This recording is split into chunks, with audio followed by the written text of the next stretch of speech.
Welcome back to Locked On Women's Basketball. You're listening to episode 12 of our WNBA Retrospect series, a historical look back at the greatest prospects in league history. Today we'll discuss Maya Moore, a generational, multifaceted wing prospect out of UConn in the early 2010s. Locked On Women's Basketball starts now. Ogunbowale for the win.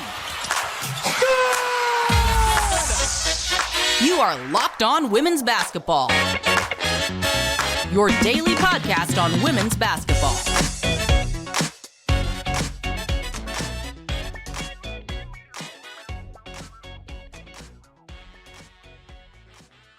You are Locked On Women's Basketball. Thanks for making us your first listen every day. We are free and available wherever you get your podcast and on YouTube.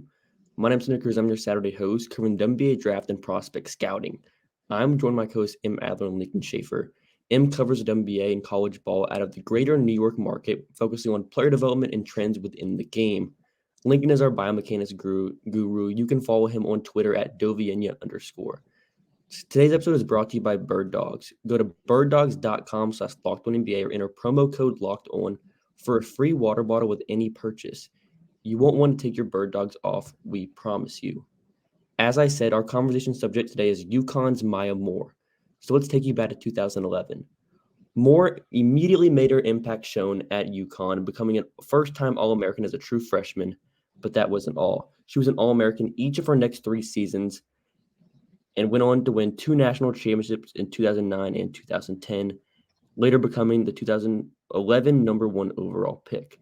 So for you, Lincoln, when we look back at Moore as a prospect, there's a lot to love, obviously.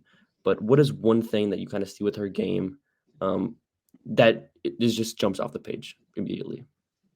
Yeah, the first thing I noticed watching Maya Moore in college is just how smooth of an athlete she is. She covers so much ground without looking like she's exerting any effort at all, and is just constantly moving. And the way that she can close with her speed is really impressive. She's one of the smoothest athletes to ever walk the earth, really. Uh, and when she turns it up, she's able to get by anyone offensively, and her closing speed defensively is another thing that actually kind of surprised me. Like, obviously, we know Maya Moore is one of the best women's basketball players ever, but her defense in the paint was maybe even a little better than I expected. She was asked to play the 4 a lot as a junior and a senior, which is not necessarily her natural position, but she is really good and really versatile and can just go wherever she needs to be, and was just kind of filling holes and filling gaps wherever she needed to be, all over the place. The closing speed was exactly, I think, the thing that stood out to me most on defense. As far as offensively, the thing that stood out to me the most was her footwork on shot attempts, really, from any kind of jump shot, but especially from 3, whether it's coming off of screens, whether it's just sliding, so lifting and drifting in and out of passing lanes and hitting those, catch and shoot attempts, whether it's hitting a pull up off one dribble, off a pick and roll, whatever, what have you, it doesn't matter. Her footwork is just like insanely perfect. She almost doesn't need her lead foot because her plant foot essentially is in the right spot at every point, and it's ridiculous. Like you're saying, the smoothest. We talked about how smooth Moan was. Maya, the smoothest like jump shooter ever. It is actually completely impossible for any defender to ever tell what she's about to do in terms of, just driving versus pulling up. Yeah. And she's the most efficient perimeter scorer that I've ever watched. Like, her whole college career, she shot 52% from the field, 40% from 3. And when you have her burst and her ability to get to the rim, combined with shooting 40% or higher from 3, there's just no way you're gonna guard her. She's doing whatever she wants with your defense, and you're just saying good luck. Yeah, the athleticism there it's ridiculous if you just pay attention to the footwork, and I mean sort of the footwork off the ball, or the footwork starting off on a drive.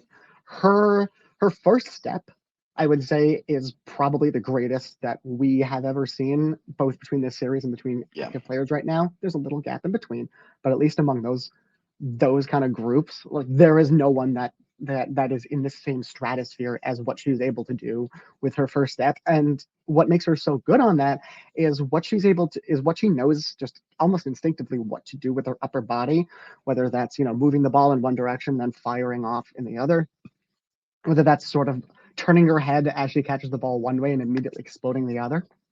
She sets it up so well that for as good as her burst is, it's impossible to even keep up with it once you combine those things. And then just absolutely the calf strength to be able to stop and pop and do the stop starts and change of directions that she's able to do on both ends. But on offense, you see that in terms of more of the creative artistic aspect of it. It's insane what she's able to do in that. And I think we were very lucky that she was just such an elite cutter in terms of her instincts for off-ball movement, both lifting and drifting and hitting paint cuts. That she took advantage of her gifts to the fullest extent. And like you were saying, with her ability to just keep the defense off balance at pretty much any time with the cutting, the shooting, the driving. One thing for me, I don't think you guys mentioned this, but was just her pump fake game. Like that's just one of the most impressive things I saw with her. Just like you guys said, with the footwork, she just plays within her game all the time. She balances that with also having the aggression to get downhill. Just a prospect that one of the few prospects we talk about in this series where she was probably ready to play in the WNBA as like a sophomore. Like she was just so polished coming in. And that was like obviously immediately felt by being an All-American all 4 years. And speaking on that point, I'm wondering, this is to give listeners a sort of peek behind the curtain, because for a lot of these players, we're going back in time and we're looking at what game film is available, and it's not a whole lot of it. Maya Moore is, I think, the first player in this series where we are able to, I should say, the first player since like Subert and Diana Taurasi, or Tamika Catching or Tamika Holtzlaw, where we actually are able to have a full, something approaching a full sample where we can get a couple games from kind of every year of their college career, and we can actually get something like that. With Candace, somehow we only had sort of like a couple from each year. With Sil, we only had 3 games in total that we were able to find. But with Maya, we have a pretty good sample to work with here. I'm wondering what you guys saw in terms of her development over time, because this is something that we've talked about sort of offline, is how important it is to consider a player's development arc and how that relates to figuring out their ceiling as a prospect. So I'm wondering what you saw as sort of, especially considering Maya's polish coming in, where you saw her improving over time or not. I mean, she's really good from the moment she sets foot on the court, and coaches and people who worked with her at Connecticut have always raved about her work ethic. Mm-hmm. That's something that I found looking at like articles and things from the pre-draft process with Maya. And I think coming in being so polished, it's more little things that she's improving on. You're not going to totally change her shot profile or change like what she's doing because it's already so good. It's just little things. I think her processing speed, she's understanding the game at a really high level, especially by her senior season, in ways that she's making good, quick decisions with the ball basically all the time, in the way that you can see her like kind of catch and hold a little more when she's a sophomore or junior. Yep. But that processing speed and just keeping the ball moving and not holding the ball at the top of the key is one thing that I saw improve a little bit. Yeah, and she basically just did not turn over the ball in college. She ran in her upperclassmen years, she ran a 30% usage rate and a sub 11 turnover rate. That's insane. Yeah, I was gonna say the passing for me. Like she was the best passer on some of those teams later in college. She led them in assists, I believe, her senior season. She averaged 4 assists. Combine that with her offensive usage and what she did on the ball as a scorer was super impressive for me. And I thought she was always just a really good player, but I think by the time she was a senior, you kind of just saw everything come together, and there was really no holes in her offensive game. Like I'm pretty sure with most prospects, almost if not every prospect in the series, Moore is the most polished offensive prospect I think we discussed in the series. I would definitely agree with that. I find it interesting that you thought what you thought about the passing because for me that was in terms of the overall game there was really only to me one thing that stood out as like sort of sub like she is an 8 jump shooter. She's at least a 7 help defender, 8 wing defender, 6 point of attack. I'd say in terms of just breaking these things down. As far as a passer, I honestly saw her more as like a 4 or a 5 at best. Just because, I mean, I can get up to 5 just because she never turned over the ball and she never made bad passes. But for me, like, if the pass was there, she was very good at getting it there. She's a really good entry passer. She has good court vision. She sort of maps her immediate vicinity pretty well. But it never seemed to me like she was making real sort of playmaking passes. She was never, manipulating more defenders than were in her immediate vicinity to set someone up for an easy shot and actually getting them the ball or at least making the hockey assist. I found it actually honestly kind of confusing.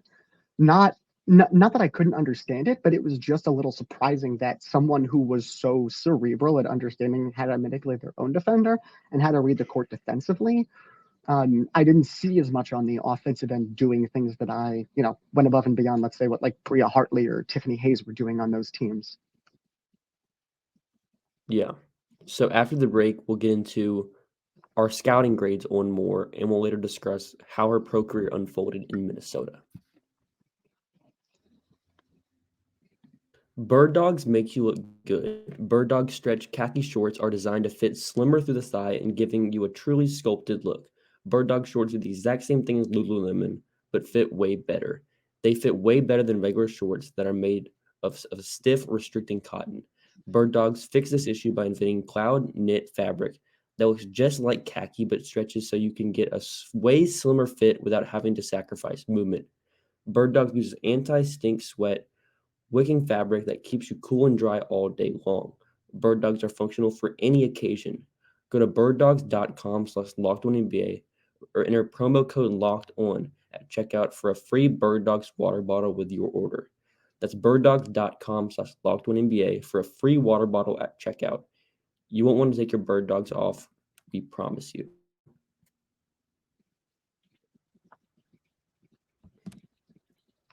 All right, welcome back. I'm your host, Hunter Cruse, and thanks for joining us. Let's get back into our scouting grade one more, solely based on the film we watched pre-WNBA, taking into account the current state of the league at the time, rather than an emphasis on current WNBA team building and schematic philosophies.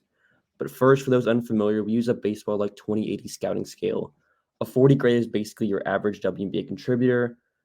45 is a top-end backup. 50 is an average starter. 55 is an above-average starter. 60 is an all-star caliber player. 70 is an all-WNBA caliber player. And 80 is reserved for your MVP candidates. So first-team all-WNBA caliber players on a consistent basis. So starting off with you first, Em, just give us your grade for Moore. Yeah, I feel like I'm probably going to be the lowest one here. And I will say before I make this grade, I can tell as we go on and do these grades on different players, and I'll say I'm a couple weeks ahead on this, so I have a bigger sample and I sort of know where I'm going with this. I find myself getting a little bit harsher with my grading just because I now have as we go on and as we're learning here, I have a much firmer idea of what really makes and contributes to someone being that perennial MVP candidate, someone contributing that much value to a team versus someone being a consistent top 10 player, but for me not necessarily rising to that top level. As is our usual bit, this is the Shamika Holtzlaw thing, which I would not be a 7 right now if we went back and did it again, knowing what I knew now. But that being said, with Maya, for me, the grade it's a 7+. For me, 7+ is basically me saying, this is a player that I have very little doubt is going to be and really should be probably an all WNBA player every single year, pretty much, maybe even from the year that she enters the league. Spoiler alert. But for me, it is that passing issue.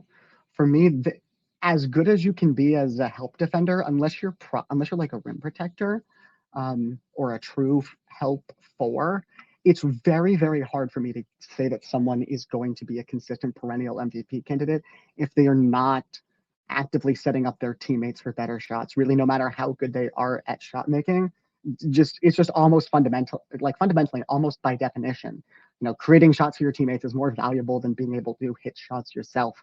As long as you're not like sort of pre-2023 Jordan Canada, and it's costing your teammates on defense wise. If you're setting them up for shots, it's more valuable than shot making yourself, and that's sort of why I can't get to an 8. What about you, Lincoln?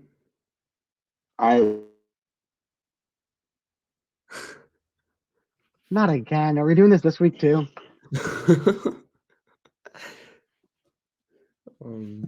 I think that's fair. Personally, I think what gets me to the 80 is the defensive versatility. Her adding value as a rim protector, as a stealing the ball, getting layups out of that. The high level shot creation is awesome, and the scalability offensively, like that she can just kind of work on the ball, off the ball, in whatever way that you need it to be for your team.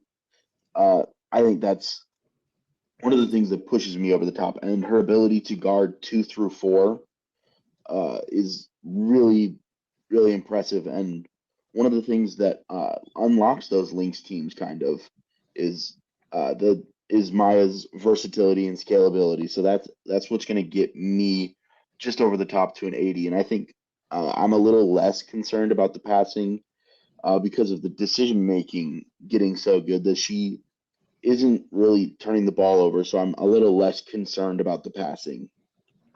Yeah, I think if I thought that she was like going to be a legit plus point of attack defender, not that I think she's going to be negative, but if I was confident she'd be a legit plus there, that would probably tip me to an 80.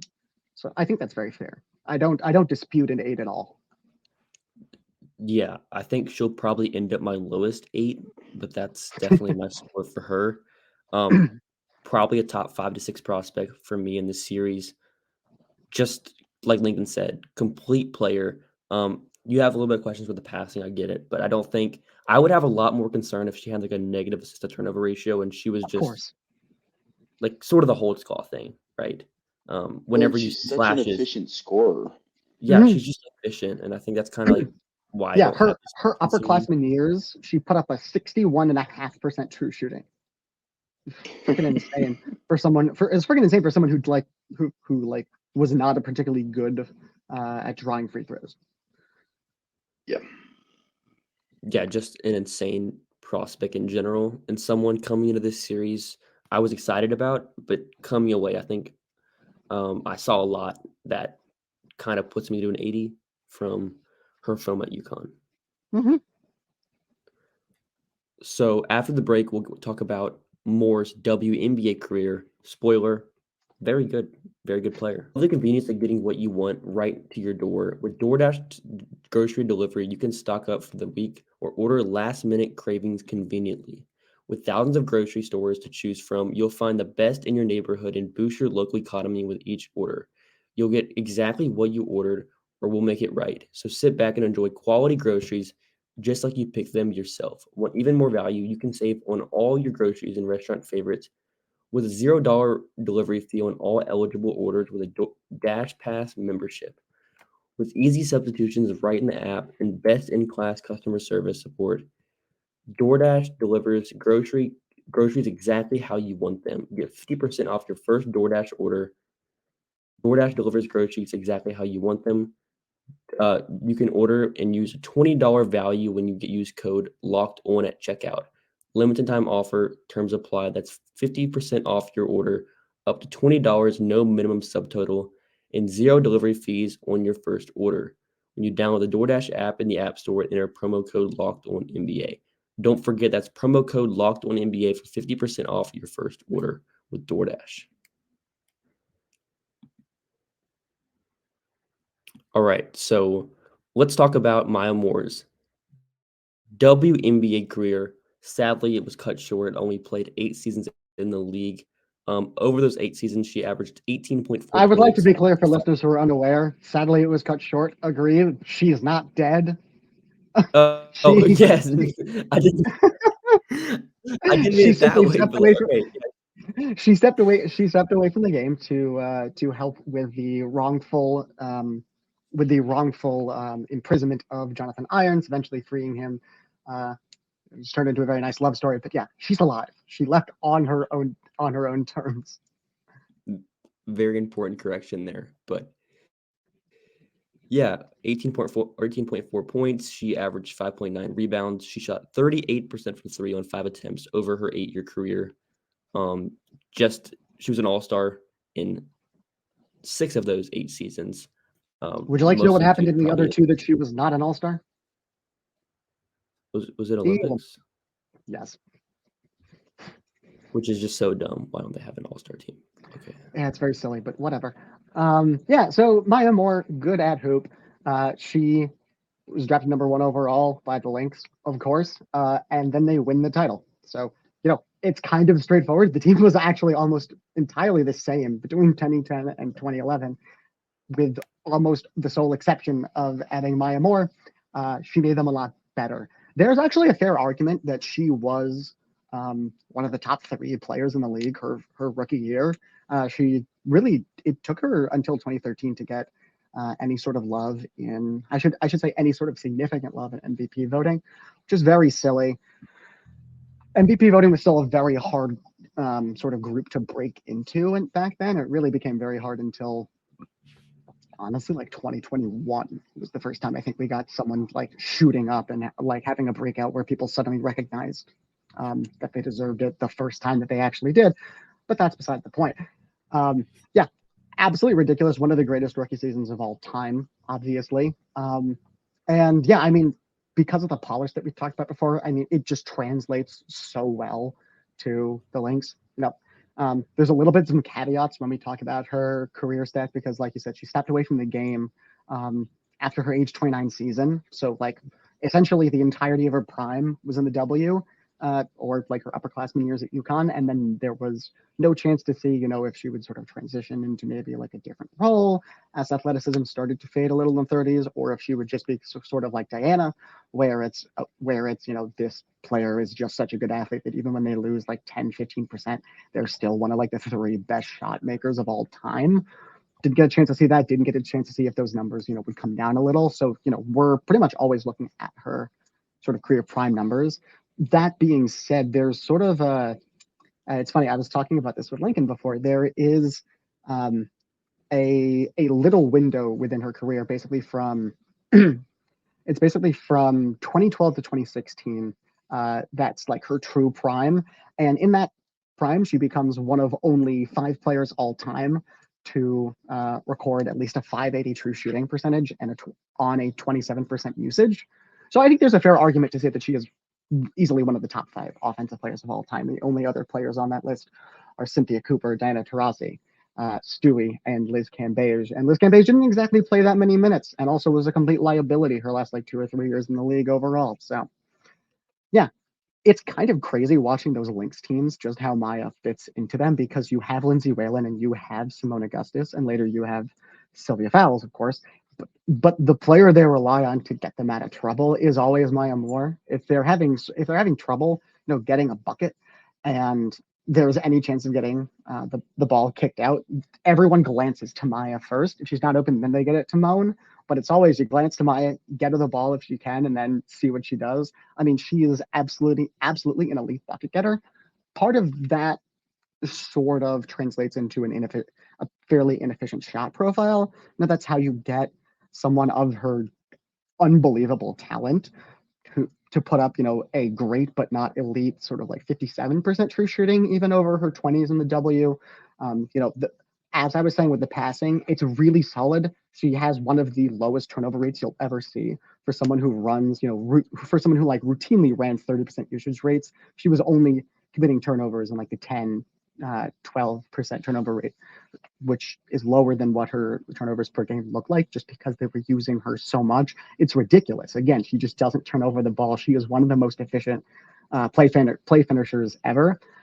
And yeah, the defense just fully translates, which honestly, there is some irony there in the fact that like they play her, she kind of plays out of position for like her entire career, just because it was a lot harder to sort of really refine your roster when it came to star power. So like when you're the Lynx and you start off with Whalen and Moan and Brunson, by the time that Maya gets there, there's not a whole lot of flexibility if you could say, you know, we want to move one player whose sort of position overlaps with another to make it more clean. It's just not an era in which you can do that cleanly. And so it's kind of funny by the time that Syl gets there. So from like the end of 2015 through 2018, you basically have two players who should be playing center. You have a player who should be playing the 3-4, but is playing the 2-3. You have a player who should be playing the 3, but she's playing the 2. And you have Lindsay Whalen as your scoring first point guard. So does it work? Yes, they win 4 titles. Is it a little clunky? I mean, absolutely. The defense looks elite for good reason there, for reasons we talked about when we were projecting Moan's defense. But it is kind of funny watching them play and thinking like, man, all these players are such all-time greats. Imagine if they were playing the right position. It's really funny to me because Maya played the 2-3 for most of her career. What would she look like at 3-4? We get it in stints, but we don't really get a long sort of stretch out of it. And, you know, it's a fun what if. Do you have anything else on her career in Minnesota, Lincoln?